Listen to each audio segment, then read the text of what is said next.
My 25F father married my stepsisters. 23F mother when I was 4 and she was 3. We've lived together most of our lives and are a family. She and I were extremely close. She developed cancer when she was 14 and was sick for about 2 years. She's since made a full recovery. During that time, my parents became understandably overprotective. They also asked a lot of me. I quit my extracurriculars so I could get a job. The money went towards her medical bills, and so I could drive her to appointments. I didn't go to dances and any fun activities I did needed to include her. I did almost all of this willingly. The exception being having to quit my high school volleyball team. I did throw a bit of a tantrum about that, but was swiftly punished. And I think having one emotional breakdown was pretty chill given the circumstances. Anyhow, I go to college and meet my ex. We'll call him Ben. When I'm a junior, we fall in love, blah blah blah. He and I move in together when we graduate, so we've been living together for about 3 years. We were serious until July when I walked into my bedroom and saw him effing me sister. I broke it off. Tears were shed. He moved out, etc. My sister apologized at first but then backed off. I thought she was giving me space, but last week she called and asked if we could meet up. She told me that she and Ben were in love and were just telling me as a courtesy before they started posting photos online. Distraught, I left her in the restaurant by herself and did not pay my portion of the bill. She later Venmo'd me asking for the money. She told my parents, who then called me to their house, telling me how disappointed in me they are for not supporting my sister's relationship with Ben. They brought up the fact that because she had cancer as a teenager, she never learned proper social etiquette, and has a hard time meeting people. I don't buy this. In part because I've seen her socialize just fine, and since we spent a good chunk of the time she was sick together, that would also mean that I should have bad social skills as well. By that logic, they then told me that if I don't accept my sister and Ben's relationship, they may have to go no contact with me. I reminded them that I'm also their daughter and they should understand my point of view, but they are adamant that this is about me being jealous of her. For the record, I'm not jealous of her. I'm not upset that Ben picked her over me. I'm sad about the end of the relationship and do feel betrayed, but Lord knows that I don't want to be with a cheater. What I'm upset about is the fact that my sister chose Ben over me, that she slept with Ben knowing he and I were in a long-term, committed relationship, and continues to be with him knowing how much it hurts me. Now no one in my immediate family is talking to me and I'm getting messages from aunts and uncles and cousins telling me that I'm an asshole and a selfish bitch. Edit. Thank you everyone so much for your comments. This has gotten more attention than I expected and I'm having trouble keeping up. So if I don't say thank you, then thank you. I've been given a lot of food for thought. TBH, while I've had moments where I've been resentful or upset about my teenage years, I've always thought that I did the right thing for my sister and for my family. And that time wasn't all miserable. I was very close to my sister and we made things as fun as we could. But I didn't think of it as an abdication of my parents' responsibilities or that they were doing wrong by me, which many of you pointed out. I definitely have a lot to think about. Thank you again for making me feel less crazy about all of this. Update. Sometimes you can only laugh. Just got off of the phone with my cousin who saw this post and said he could explain a few things. I asked him why he was on Reddit instead of school. He asked me why I was on Reddit instead of work, and I said touché. He told me that after my conversation with my mom, she went to his house and talked to my aunt. And here's the deal. Turns out my sister is not only in a relationship with Ben but 4 months pregnant, which means she and Ben were effing for longer than I had even guessed. Apparently my parents are so adamant that I forgive her because I'm already ruining their experience of their first grandchild. That's right, I'm less important than my stepmom posting ultrasounds to Facebook. This is where we're at. Anyhow, I called out of work sick the rest of the day and I'm going to drink a lot of alcohol. Like, a lot of alcohol. And then start thinking about what the fuck I'm going to do. Update. Am I the jerk for not accepting my sister's relationship with my ex despite her having cancer as a teenager? October 6th, 2021. I was asked for an update and thus, here I am. Few things to clarify before I update. I didn't have a shitty childhood. The favoritism started when my sister was diagnosed. I moved out soon after and have been pretty independent since then. Not saying that how my parents treated me during those years were a-okay, but I wasn't Cinderella. I did not drink myself into oblivion. I had 2 white wine spritzers. But I appreciate the concern from folks. Anyhow, the update. I got in touch with my sister and asked her to meet up again at a park, no bill involved. I asked her if she was pregnant and she told me the truth. She said she wanted us to still be in each other's lives and that she wanted me to be in her babies. A Redditor, and I forget who, I'm sorry, mentioned that she may ask me to be the godmother and that person was correct. But as many of you pointed out, if I didn't cut her off, I'd just become her bank and daycare employee. So I told her I could no longer be in her life. And I left her crying on a park bench and felt like the shittiest person in the world. I emailed my parents and told them how betrayed I felt and that I'd be cutting off contact with them. To my stepmom's credit, she apologized. She explained that she never thought my sister would live to have kids and that she let her emotion over that get the better of her. Understandable. My dad said nothing, which is honestly what sucked the worst about all of this. Ben tried messaging me from a burner account for the first time since the breakup, but I blocked him without reading it. I didn't go nuclear and post the story to Facebook as some suggested, but I sent an email to the extended family members who I care about. I explained the situation and how I'd be distancing myself from my family. Some have made it an us versus them situation, and as much as I appreciate the support, feeling like I'm in some valiant battle just makes me more tired. So I haven't been talking to much of anyone in my family. I feel lonely and crappy, but I think I made the right decision. Anyhow, not the most exciting update in the world, but hopefully everyone knows that I'm not dead. I do really appreciate the support I've gotten. It made me smile during a really shitty time. And hey, if anyone in the greater Boston area wants an extra guest at Thanksgiving, let me know. People wanted an update? November 24th, 2021. Hi. Some people were interested in an update. So, I am spending Thanksgiving with a friend and her family. So I won't be alone. Thanks to everyone who offered to host me. It was so sweet. I'm still not in touch with my family, but I know that Ben and my sister are having problems. I know this because he showed up at my place and cried for 3 hours. I'm going to go to New Mexico in April. Planning is underway. Happy Thanksgiving to those who celebrate.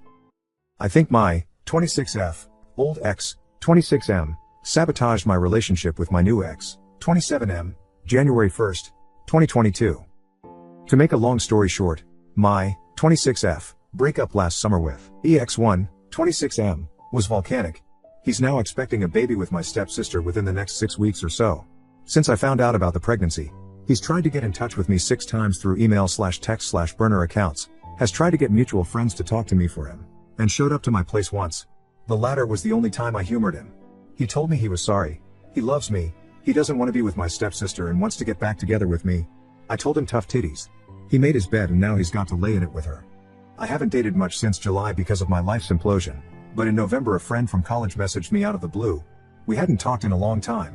He, 27M, referred to as EX2 for the rest of the post, and EX1 were good friends but had a falling out over something fantasy football related the year after we graduated, and I stopped talking to him out of solidarity. Or whatever. Anyhow, we go on a date. We click. We go on a few more dates. We become exclusive in early December. I was feeling really hopeful about this until this morning. I was supposed to meet EX2 at a New Year's party last night. He got there before I left the house and texted me saying that EX1 was at the party and asked whether I still wanted to come. I declined and went to another friend's house and have a pretty good time. I tried calling EX2 at midnight but he didn't pick up. I didn't think much about it. Anyhow, I go to bed late and when I wake up this morning, I have a message from EX2 saying we're done. I couldn't even respond because he blocked me everywhere. I talked to a friend who was at the party the exes were at last night and he said the two of them had spent a good chunk of time chatting with each other but he didn't know what they were talking about. I'm not close with anyone else who was at the party so I don't really have anyone else to ask. Like okay. It was a 2-month-old relationship. I'm sad but I'm not bereft. But the paranoid part of my mind is really concerned that EX1 said something that resulted in EX2 becoming EX2. EX2 has made it abundantly apparent that he doesn't want to talk to me again and I don't want to push that boundary. But I'm so confused. I could contact EX1 but I get the feeling that will open a floodgate of drama. I could also try talking to other mutual friends to see if they've heard anything, but I also don't really want to spread this as a rumor if it wasn't true. I don't know. I'm at a loss. Any advice here? I'm spiraling thinking that my ex is going to try to ruin every relationship I have for the rest of my life. I'm beginning to think that there's something wrong with me. January 16th, 2022. My last 2 partners have cheated on me. The first was a very serious relationship. We lived together. We talked about marriage and buying a house. He even took 2 pictures of us as kids and photoshopped them together to show what our kids might look like one day. The result was terrifying but hilarious and I had it as the background of my phone for a month. I walked in on him sleeping with my stepsister. Now she's pregnant, due in the near future, and he's with her. I know he's not happy. I know he regrets what he did. I know that he loved me. And none of that stopped him from effing me stepsister in our bed. I've spent so long now being upset at her and writing him off as just a bad decision that I wasted time on, but now I find myself mourning what we had. My stepsister and I grew up together and have loved each other most of our lives, so it felt like that was the betrayal. But he and I chose each other. Out of all the people on the earth, we looked each other in the eyes, committed to each other, and made the promise to stay faithful. And he lied. And he lied and he lied and he lied. And he let me go on loving him while he lied. And then a few months ago another guy comes into my life and for the first time in ages I felt hopeful. I thought to myself that maybe I could actually move on and live my life. I wasn't in love with him, but he was the kind of man I thought I could fall in love with. We were exclusive for about a month. Before we made the decision to be exclusive, I told him everything that had happened with my first ex and told him that I could never be with another cheater. I wake up on New Year's Day to a text saying we're done. When I tried getting in touch, I found out he'd blocked me everywhere. Turns out, he met someone at a New Year's party, and hooked up with her. Instead of telling me, he just blocked me everywhere and sent a lackey to message me a few weeks later with a real story and a half-assed apology. I want to be angry, and maybe a part of me is. But as I'm sitting here, I'm just thinking, what if it's me? What if I'm just not lovable? What if it's never going to happen for me? The thing is, I've been a pretty confident person. I went through bullshit as a kid, but I got through it and grew stronger. I'm pretty good looking, though I've admittedly put on a little weight in the past couple weeks. I've been told that I'm fun. I hold down a good job and make decent money. I also live my life according to my values. I've always put my family and partner first because that's just how I believed it should be done. And I thought that I would be prioritized in turn. I've lost most of my family because they'd rather have my stepsister's baby in their life than me.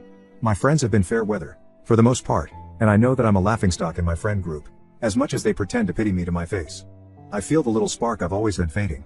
I don't chime in on conversations anymore. I've stopped putting on cute clothes when I go out. I don't plan anything, so I don't have anything to be disappointed about. Soon I'll be the same age as my mom was when she died. I never knew her, but I've always loved her, thinking of her watching over me. I don't remember the funeral, but it was one of those funerals where there wasn't a dry eye in the house. She lit up a room. People tell me she was a good woman. In my worst moments, I wonder what it would be like if I died right now. Would anyone cry? Would anyone care? Would anyone even come? Anyhow, sorry for writing a novella. Just not sure what to do anymore and who to talk to. If you read all this, thank you. Update-ish May 30th, 2022. Hello folks. I thought that things on the internet died after a couple days, so color me surprised when I still get requests for updates on the regular. Long story short, I don't have much to update. I didn't end up going to New Mexico because I, conveniently, got COVID the week before I was supposed to go. The baby was had, but I have had no contact with the baby or their parents. I've done a pretty good job of insulating myself from news about them / the rest of my family.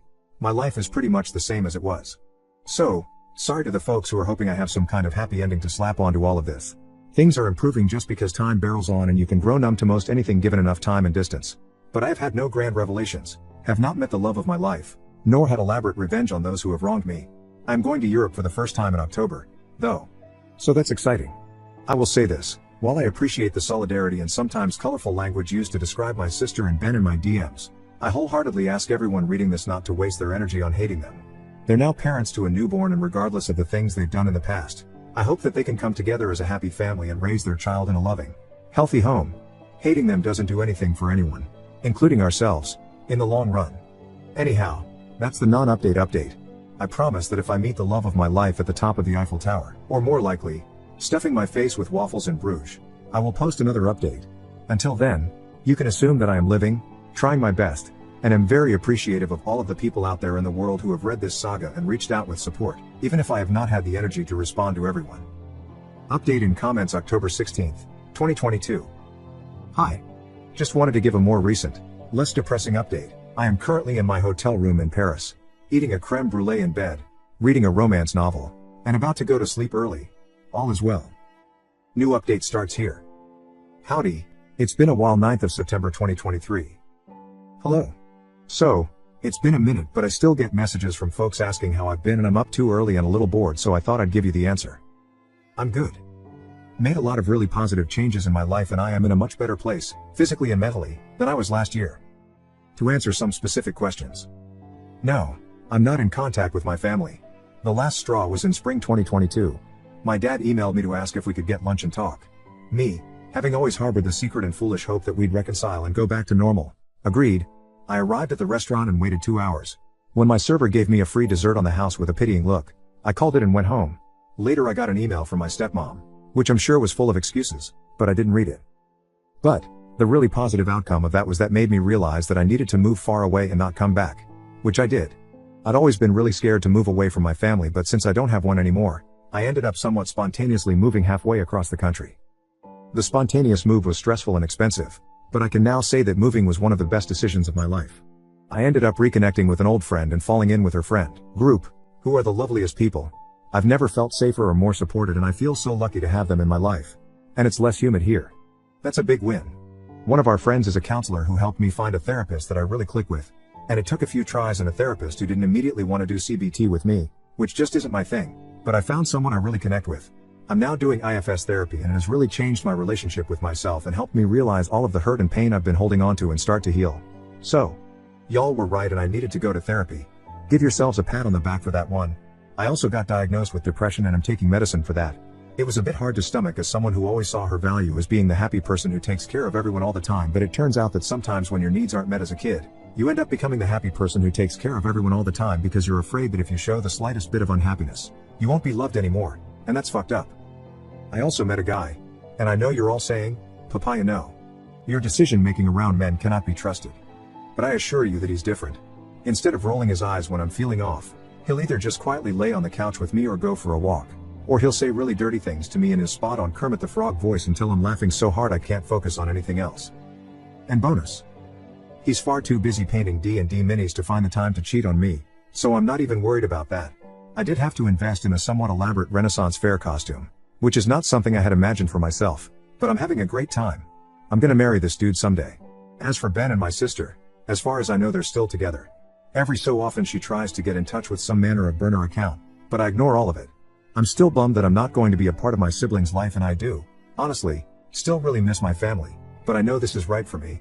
Sorry I don't have any salacious info on them, since I know you're all really here to hear about their karmic downfall or whatever.